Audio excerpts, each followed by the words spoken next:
केंद्र सरकार ने गत दिनों संसद में आम बजट 2023-24 पेश किया। बजट से आम लोग, व्यापारियों और कारोबारियों ने अलग अलग प्रतिक्रियाएं व्यक्त की।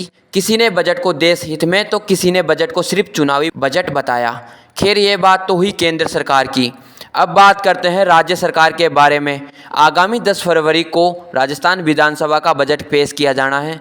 इसे देखते हुए व्यापारी वर्ग को भी राज्य सरकार से कई उम्मीदें हैं। इसी संदर्भ में पानी पेच व्यापार मंडल जयपुर के वर्तमान अध्यक्ष रामावतार अग्रवाल का क्या कहना है, आप भी सुनिए। मैं रामावतार अग्रवाल, पानी पेच व्यापार संघ अध्यक्ष, इंदिरा कॉलोनी में रहता हूँ। तो मेरी छोटी सी दुकान है विनायक ट्रेडिंग कंपनी का। मैं 15 साल से व्यापार संघ अध्यक्ष हूँ। करीबन 300 दुकानदार मेरे व्यापार संघ में आती है, उनका संचालन करता हूँ। व्यापारियों का बहुत ज़्यादा प्रेम है। तो व्यापारी 15 साल से मुझे अध्यक्ष बना रखा है। भाई लोगों का खूब ज़्यादा प्रेम है।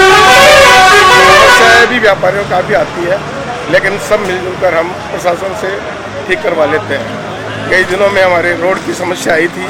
मेन रोड की जो कानपुर जोटाड़ा तक बिल्कुल ख़राब था, लेकिन हमारे एमएलए जुझारू है, वो कैबिनेट मंत्री भी है, प्रताप सिंह जी खाद्यावास खाद्य मंत्री कैबिनेट मंत्री है।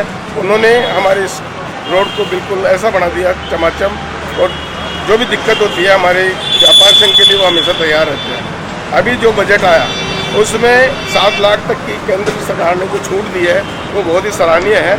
लेकिन एक व्यापारियों को उम्मीद थी कि हम जो जीएसटी देते हैं, इनकम टैक्स देते हैं, वो देते हैं तो सीनियर सिटीजन होने के बाद उनको कुछ पेंशन के रूप में मिले। वो पहले भी हमने मांग उठाई थी कैट के द्वारा, और दिल्ली में भी उठाई है। भोपाल में अभी हमारा एक कैंप लगा था, उसमें मैं भी गया था। उसमें यही उठाई कि हम जो सीनियर सिटीजन हो देता है व्यापारी, टैक्स देते हैं, कर्मचारी देता है, टैक्स भी देता है, अपनी तनख्वाह भी लेता है, सब कुछ करता है, उनको पेंशन देते हैं। तो व्यापारी के लिए कुछ भी ऐसा उम्मीद थी हमारी, भाई व्यापारी जब सीनियर सिटीजन में आ जाता है तो उस वक्त उसको कुछ ना कुछ उसका परसेंटेज, उसका अंश सरकार देगी। हम कोई 60 लाख रुपए टैक्स का जमा कराता है, कोई 10 लाख रुपए कराता है, कोई 5 लाख रुपए कराता है। जीएसटी का जो टैक्स कराते हैं उसका भाई कुछ ना कुछ हमारे को परसेंटेज मिलेगा।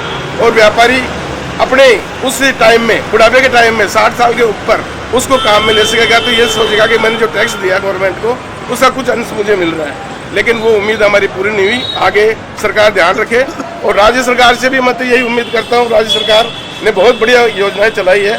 हमारे सफाई वाले भी काफ़ी आते हैं, नगर निगम से भी हमें कोई शिकायत नहीं है। लेकिन जो व्यापारी के लिए एक ही समस्या है कि जो व्यापारी टैक्स देता है उसके हिसाब में उसको कुछ भी नहीं मिलता है। टैक्स देता है तो उसका कुछ परसेंटेज उसके पेंशन के टाइप में उसको देना चाहिए। राज्य सरकार भी आगे केंद्र सरकार को इसके लिए सुझाव दे और इसको मंजूर कराए।